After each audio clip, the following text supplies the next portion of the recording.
Iri shokore Zimbabwe.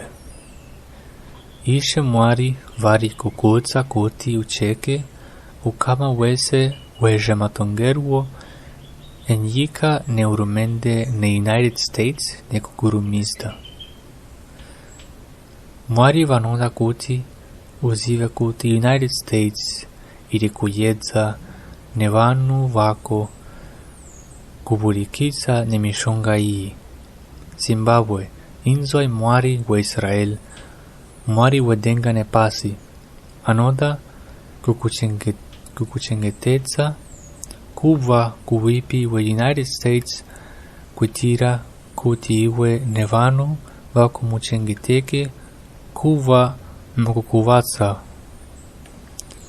Hoya pasi pamapapiro ake edziviriro ari kutambanudza ruoko rwake sechiratidzo kuti iwe ugokwanisa kuya kwari wakachengeteka.